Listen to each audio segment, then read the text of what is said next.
Imagine yourself nestled in the quiet embrace of night, where the world beyond your window fades into a hush, leaving only the soft hum of stillness to cradle your thoughts. The glow of a single candle flickers nearby, casting gentle shadows that dance across the walls, inviting you to let go of the day's weight and drift into a distant past.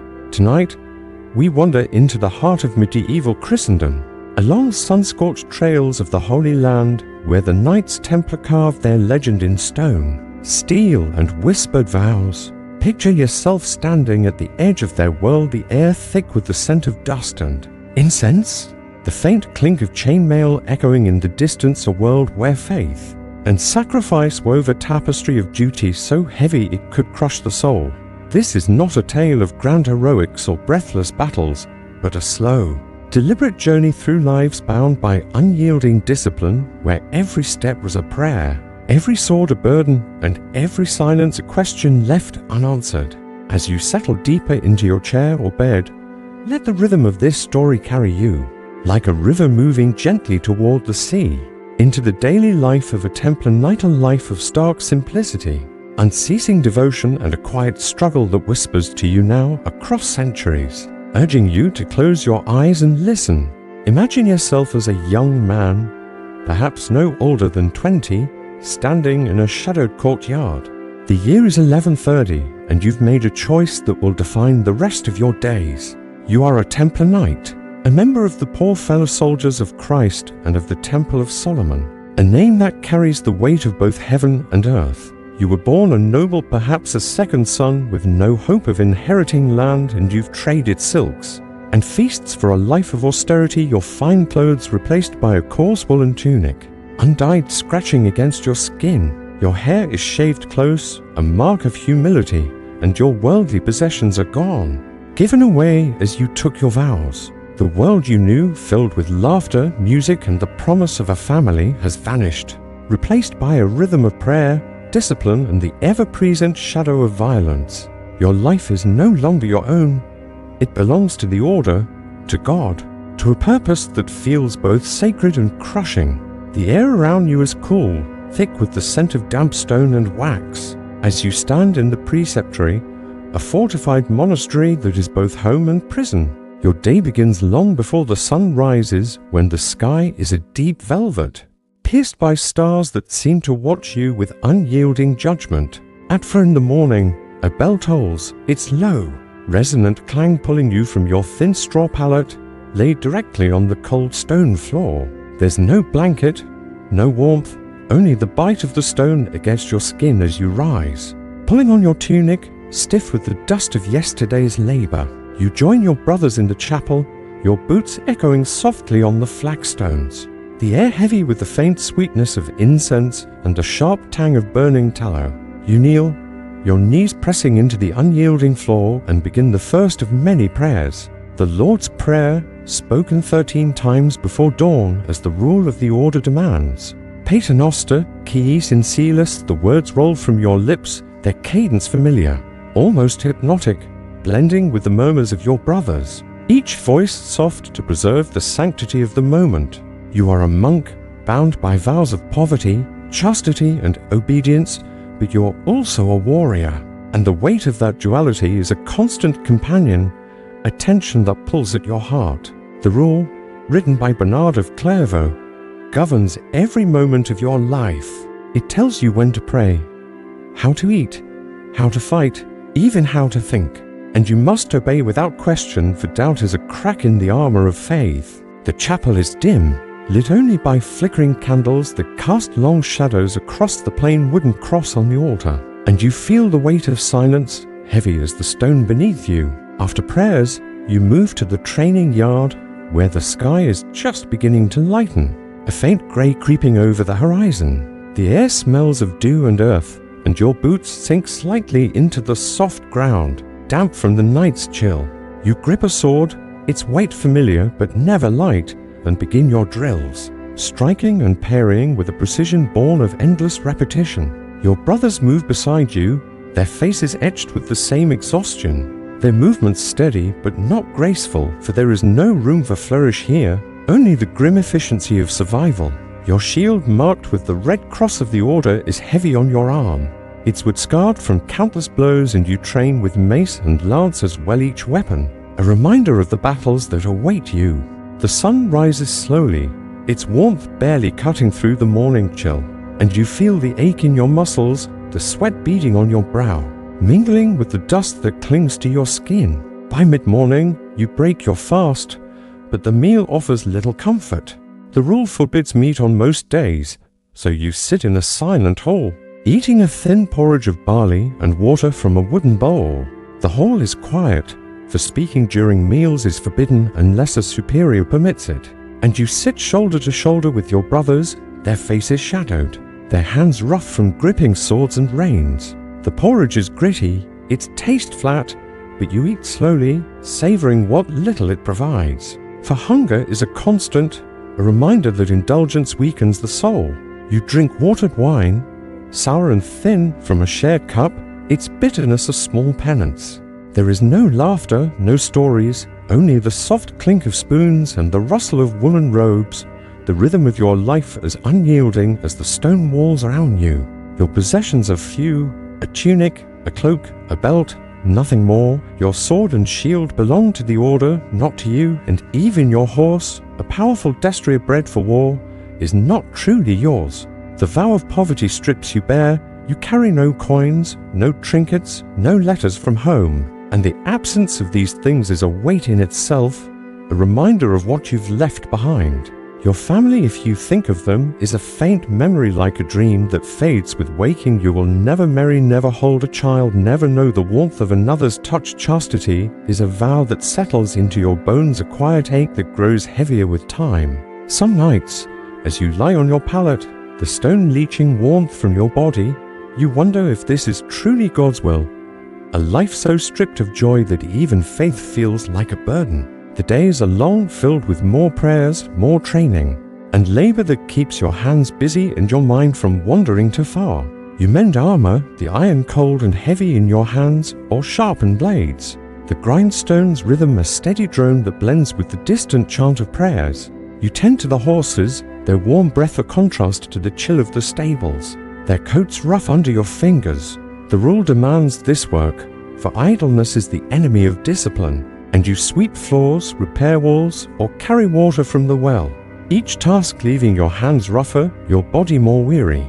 By noon, you return to the chapel, kneeling again, your knees bruised from the stone, and the psalms wash over you, their words familiar yet distant, like a song heard in another life. The rhythm of your life is relentless, prayer, work, training, prayer again. A cycle that binds you as tightly as your vows. But it is the battles that truly define you. The moments when faith and steel meet the chaos of the world. Imagine yourself in the Holy Land, the sun a merciless weight on your shoulders, the air thick with dust and a sharp, metallic scent of blood. You ride with your brothers, your white mantle marked with the red cross billowing behind you, the hooves of your horse pounding the earth, kicking up clouds of sand. The Saracens, your enemies, are a shadow on the horizon, their banners bright against the endless blue sky, and you grip your lance, its shaft worn smooth by your hands, whispering a prayer for strength, for mercy, for forgiveness. The rule forbids hatred, yet you must strike without hesitation, and when the clash comes, it is sudden, a storm of steel and screams, horses rearing, men falling, the ground a tableau of broken lives and shattered hopes. You swing your sword, its blade biting into armor, and each blow carries the weight of your vows. You are a monk, yet your hands are stained. You are a warrior, yet you kneel each night, asking God to absolve you of the lives you've taken. The emotional toll is heavier than any weapon. You kill in God's name, yet you must not revel in it. You must love your enemies, yet end their lives, and the contradiction is a quiet torment, a splinter in your soul. Some of your brothers embrace the violence, their faith a shield against doubt, but others falter. You see it in their eyes, the slow erosion of certainty, the fear that they've strayed from God's path. You wonder if you'll falter too, if the weight of your vows will one day break you. But there is no turning back. You are a Templar, bound until death. Death is never far, each battle could be your last, and there is no glory in it, only duty if you fall. No family will mourn you, your body will lie in a shallow grave, a wooden cross. Pressed into the sand, your name forgotten, your life reduced to a mark in the order's records. Yet there is a strange comfort in this, a sense of being part of something greater. The red cross on your chest is your identity, a symbol of faith, sacrifice, and struggle. The nights are hardest, you lie on your pallet, the stone cold against your back, the preceptory silent, but for the faint creak of timbers settling, and your mind churns replaying the faces of those you've killed, the vows you've sworn, the life you left behind. Sleep comes slowly, if at all, and when it does, it's filled with dreams of dust, blood, and prayer. Yet there is a rhythm to this life, a predictability that soothes even as it exhausts. You rise, you pray, you train, you fight, day after day, until the sand claims you or the order falls. And fall it will, though you cannot know it yet. The seeds of that collapse are already sown. In the power that Templars wield, in the whispers of kings and popes who watch them with wary eyes. For now you are a Templar Knight, your life a delicate balance of faith and violence, duty and doubt. And as you walk the dusty roads of the Holy Land, your boots heavy, your heart heavier, you carry the weight of a brotherhood that will echo through the ages. Let this rhythm, this steady beat of prayer and steel carry you forward into the broader tale of how these knights rose from humble beginnings to a power that shook the world. A story that unfolds not in the clash of battles, but in the quiet choices that built an empire of faith.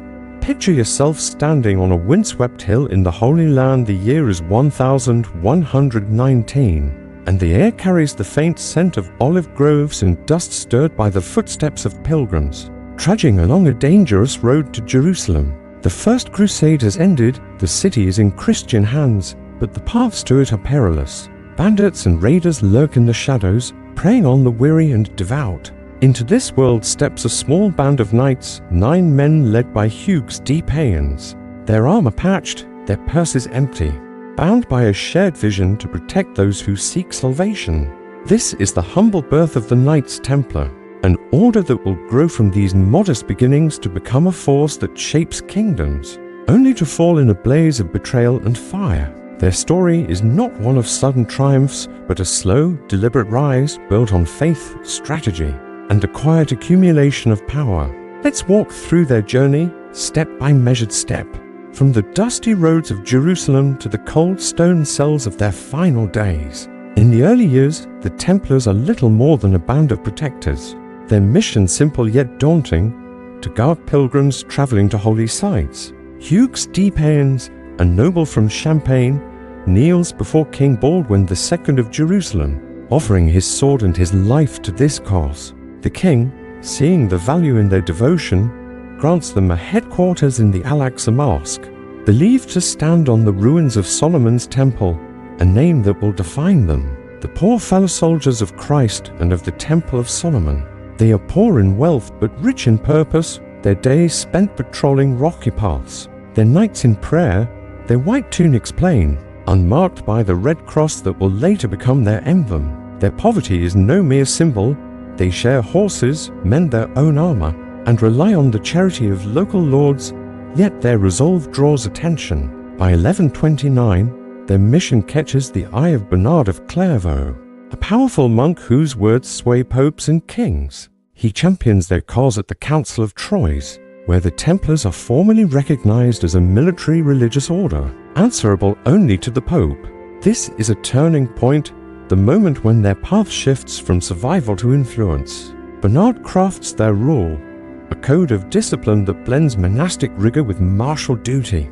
They must pray 8 times a day, eat sparingly, speak little, and fight without hesitation. The Red Cross, a symbol of martyrdom, is added to their mantles, a mark that sets them apart. Both revered and feared. With papal backing, the Templars grow. Young nobles from across Europe join their ranks, drawn by the promise of salvation and the prestige of their mission. Donations pour in, land, gold, and castles, gifted by lords eager to secure favor with God. The order's wealth begins to accumulate, not in personal riches, for each knight remains bound by poverty, but in collective power. They own estates in France, England, Spain, and beyond, their preceptories dotting the landscape like sentinels. By the 1140s, they are no longer just protectors, They are a standing army, their numbers swelling to hundreds, then thousands, their training unmatched, their discipline ironclad. They fight in the Second Crusade.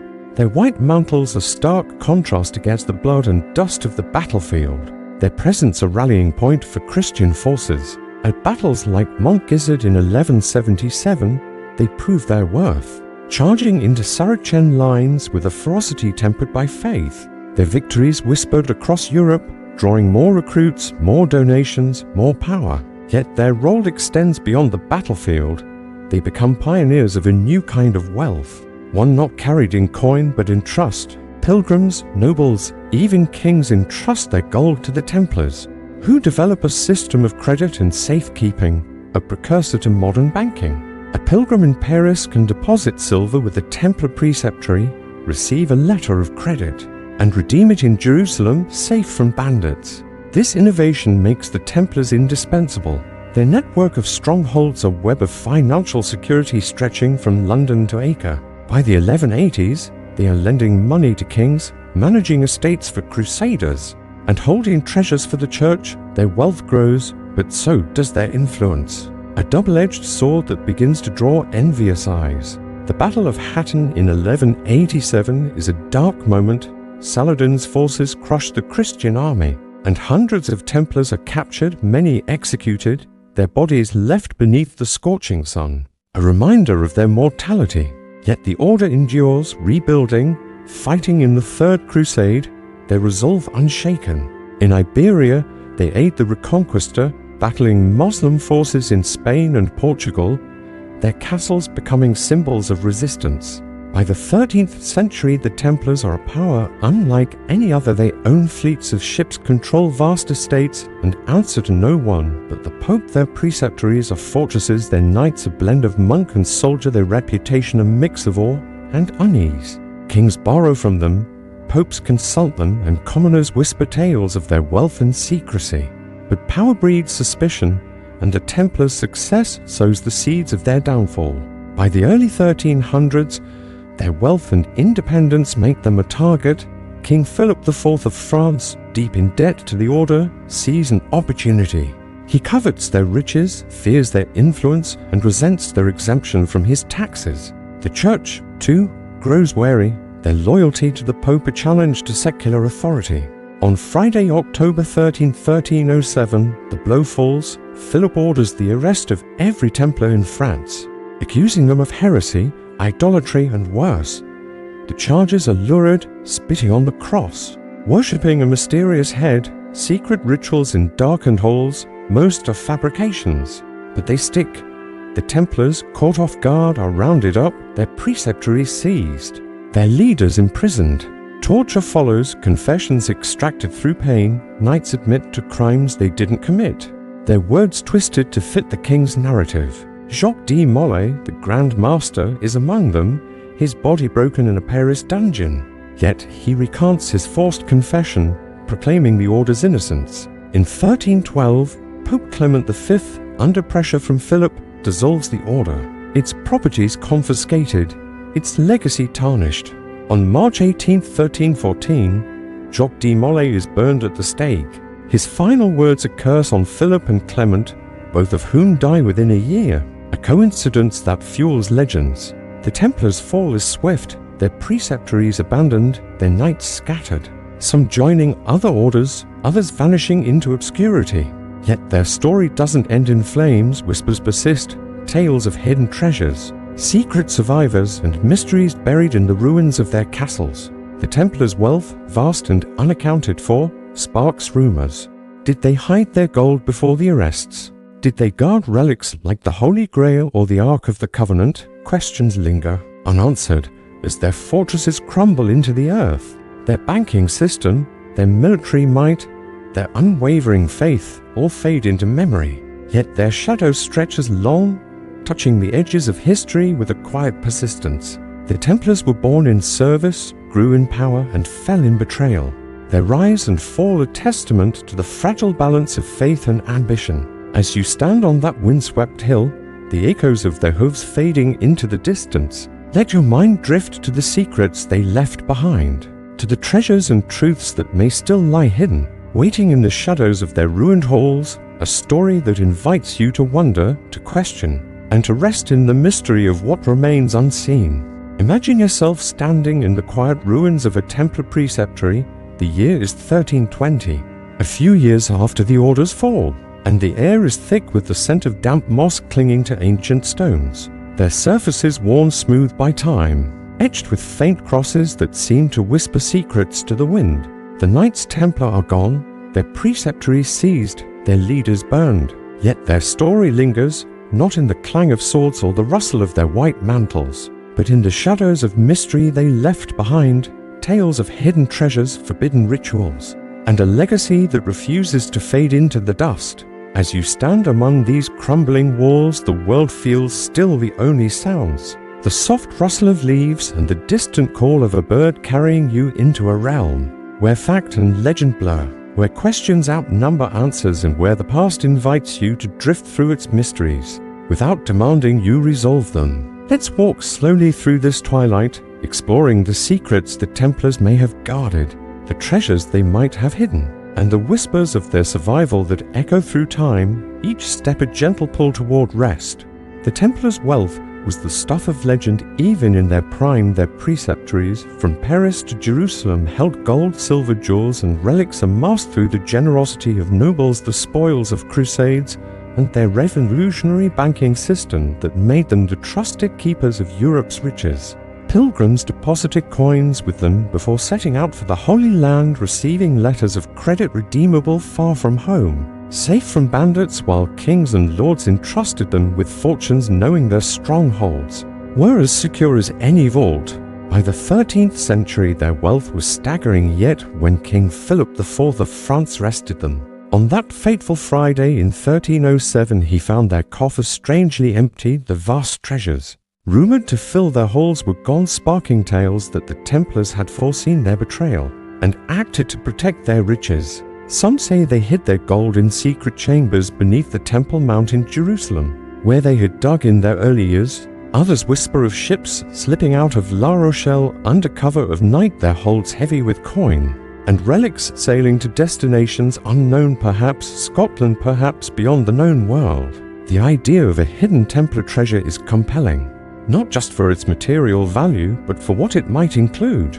Objects of spiritual power that could redefine faith itself. The Holy Grail, a name that stirs the imagination, is perhaps the most famous. A cup said to have caught Christ's blood at the crucifixion, its legend tied to the Templars through medieval romances like those of Chrétien de Troyes. Was it a physical chalice, simple and unadorned, or something more esoteric, a symbol of divine wisdom? Or, as later stories suggest, a reference to the bloodline of Mary Magdalene, a secret the Templars might have guarded with their lives. Their connection to the Grail is speculative, rooted in their association with the Temple of Solomon, a place steeped in sacred mystery. Yet no document, no artifact confirms they possessed it, only the persistent hum of stories, passed down like a prayer repeated in a darkened chapel.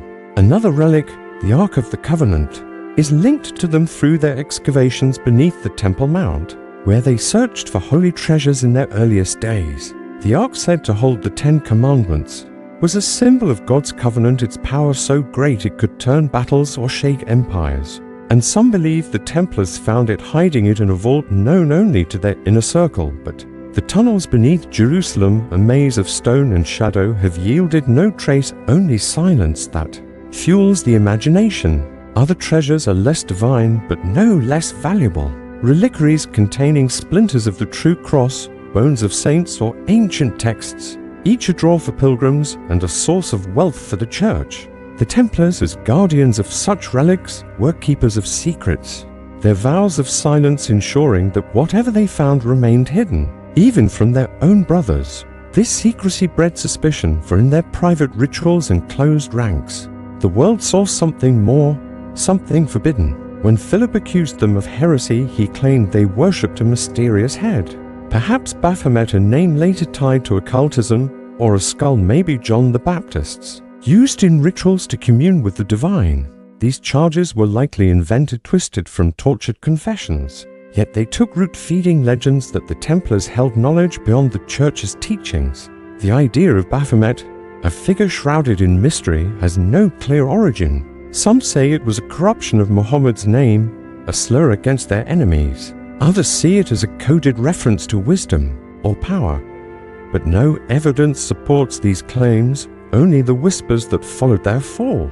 Like embers glowing in the ashes, the Templars' secrecy was their strength and their downfall. Their rituals, conducted behind closed doors, were likely simple prayers, oaths, and meditations on their dual role as monks and warriors. Yet their privacy invited suspicion, their loyalty to the Pope a shield that made kings uneasy. Some speculate they uncovered esoteric knowledge in the East, perhaps from contact with Sufi mystics, or ancient texts in Jerusalem's libraries, teachings that challenged the Church's dogma. But this too is conjecture, a story woven from the threads of their silence. The most enduring mystery is whether they survived as a secret order. After their dissolution in 1312, some knights joined other orders, like the Knights Hospitaller, taking their skills and discipline with them, while in Portugal, the Templars were reborn as the Order of Christ. Their red cross slightly altered, their mission continued under royal protection, funding explorers like Vasco da Gama, whose ships carried their symbol across oceans. In Spain, similar orders, like the Knights of Montesa, emerged, suggesting the Templars' structure endured, if not their name. And some see their influence in the Freemasons, pointing to shared symbols, the cross, the square, the compass, and rituals that echo Templar practices, but the link is fragile, built on coincidence rather than proof, yet it persists, a whisper that refuses to fade. The Templars' banking system adds another layer of mystery, their letters of credit and financial networks were centuries ahead of their time. Some argue they laid the foundation for modern banking, their influence lingering in the ledgers of Europe's great houses. Did they create a hidden financial empire, manipulating power from the shadows? The idea is seductive but unsupported. Their records were burned or seized, leaving only gaps where answers might have been. Their preceptories, now ruins, hold tantalizing clues. Carvings of crosses, cryptic symbols etched in stone suggest hidden meanings, but archaeologists find only fragments, pottery, coins, the remnants of daily life. No golden hoards, no sacred relics, yet the absence of evidence is itself a mystery, as if the Templars planned their erasure, leaving only questions. The Holy Grail, if it exists, remains elusive. Some claim it lies in Rosslyn Chapel in Scotland.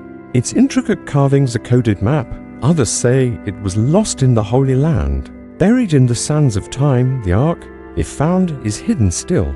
Its power too great for the world to bear, and the treasure, if real, may have been scattered, spent, or sunk beneath the waves. Yet these stories endure because they need no proof. They thrive in the space between fact and faith. The Templars' legacy is not in gold or relics, but in the silence they left behind.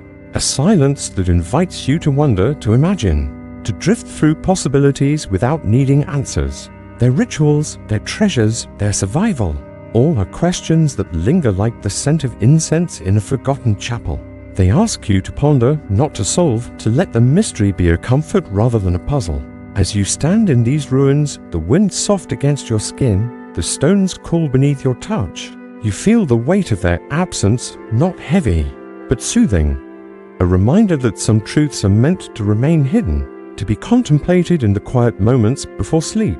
The Templars' story stretches beyond their own lives, touching those who knew them, relied on them, or stood against them, nobles who entrusted them with wealth, pilgrims who walked under their protection, kings who both needed and feared them, and commoners who whispered their legends by candlelight. Let your mind drift now from the shadows of their secrets to the lives of those who moved in their orbit, whose days were shaped by the Templars' presence, their power, and their mythical world, where their shadow fell long and heavy, waiting to be explored. Imagine yourself standing in the bustling heart of a medieval city, perhaps Paris in the year 1180, where the air hums with the clatter of cartwheels, the calls of merchants, and the faint tolling of church bells, their sound mingling with the scent of fresh bread and wood smoke. Around you, life unfolds in a tapestry of color and struggle. Nobles in fine silks ride past. Pilgrims shuffle warily toward distant shrines. and whispers of the Knights Templar weave through every conversation. Their white mantles and red crosses a symbol of power, faith, and mystery. You are not a Templar, but their presence shapes your world.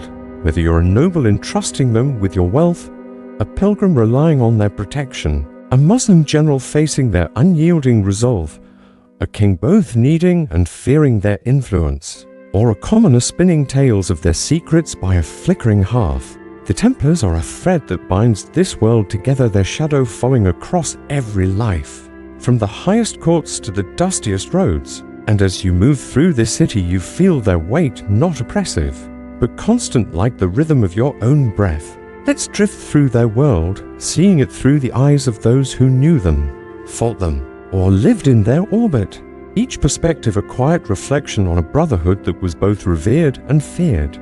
As a noble, your life is one of privilege, your castle a fortress of stone and ambition. Yet even you turn to the Templars for their unmatched reliability. You ride to their preceptory, a stern building of grey stone, its gates guarded by knights, whose eyes are sharp but voices silent, and you hand over a heavy chest of silver coins, your wealth meant for safekeeping while you join a crusade or settle a debt. The Templar scribe, his hand steady, his quill scratching on parchment, issues you a letter of credit, a simple document that holds the power of your fortune, redeemable in Jerusalem or Acre without fear of bandits. You trust them, not just for their vows but for their discipline. Their preceptories are fortresses, their knights incorruptible, and as you ride away, the weight of worry lifts, your wealth secure in their hands. Yet you hear whispers, tales of their growing power, their vast estates, their loans to kings, and you wonder if their loyalty to the Pope makes them too independent, a force even you, a noble, cannot control. Your trust is tinged with unease, for the Templars are not just bankers, they are warriors. Their red cross is a reminder of battles fought in distant lands, and you know their influence stretches far beyond your own. Now imagine yourself as a pilgrim, your cloak worn thin, your feet blistered from weeks on the road to Jerusalem, the Holy Land, a dream that drives you through hunger and fear. The roads are treacherous, bandits lurk in the hills, their knives gleaming in the moonlight. But you carry no gold, only a Templar letter of credit, a slip of parchment tucked close to your heart. You received it in London, where you entrusted your savings to a Templar preceptory. Its stone walls a promise of safety, and now, as you approach Jerusalem, you present it to another Templar, his face weathered but kind, who hands you coins to buy bread, a blanket, a moment of rest. The Templars are your shield, their knights patrol the roads, their mantles a beacon in the dust, and you've seen them ride past, their horses strong, their lances steady, driving off raiders with a calm efficiency that feels almost holy. You kneel in gratitude, whispering prayers for their safety, for without them, your pilgrimage would end in despair. Yet you hear rumors, stories of their wealth, their secrets, and you wonder what lies behind their silent gazes, what truths they guard in their candlelit chapels. As a Muslim general, your perspective is one of respect and dread. You stand on a hill, overlooking a battlefield in the Holy Land, perhaps near Hattin in 1187, the sun blazing the air thick with the scent of sweat and steel. The Templars face you, their white mantles stark against the sandy earth, their red crosses a challenge you cannot ignore. They are few, but their discipline is unmatched. They never retreat, even when death is certain, their lances lowered, their horses charging as one, a wall of faith and steel. You've fought them before, at Mont Gizzard, where their charge broke your lines, and you know their strength lies not in numbers, but in resolve. They fight not for glory, but for God, a purpose that makes them relentless.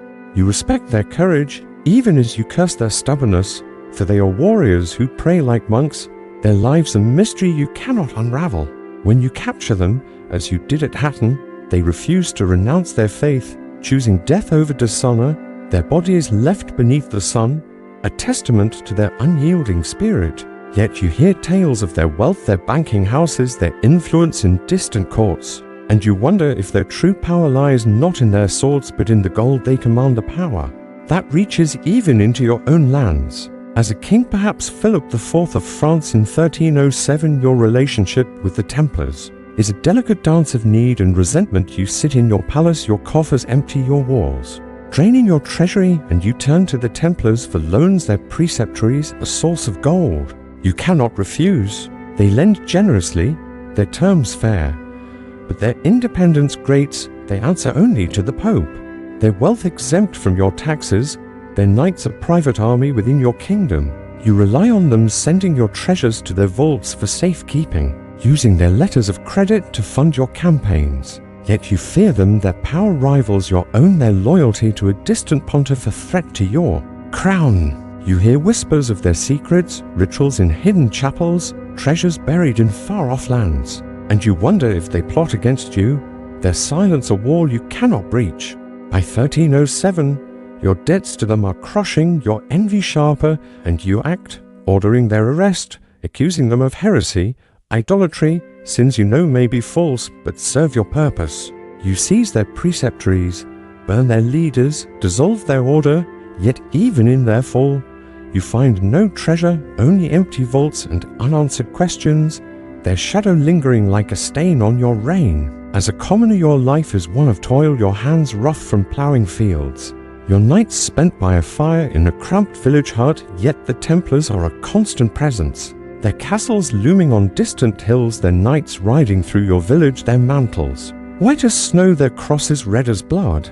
You tell stories of them, tales of their battles, their wealth, their magic.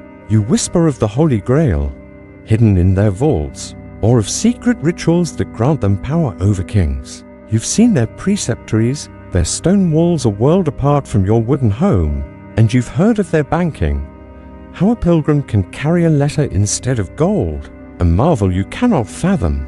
You fear them, for their power seems unnatural, yet you admire them, for they protect the roads, fight for God, and stand apart from the lords who tax your grain. When their fall comes, you hear of their arrests, their trials, their burning, and you wonder if their sins were real, or if their wealth was their only crime. The stories grow, their castles become haunted, their treasures buried, their legacy of fire that never dies. The Templars' world was one of contrasts. They were monks and warriors, bankers and knights protectors, and threats their presence shaped the lives of all who knew them, from the noble's castle to the pilgrim's road, from the battlefield to the village hearth. Their influence was quiet but profound, their red crosses a symbol that inspired awe, fear and wonder.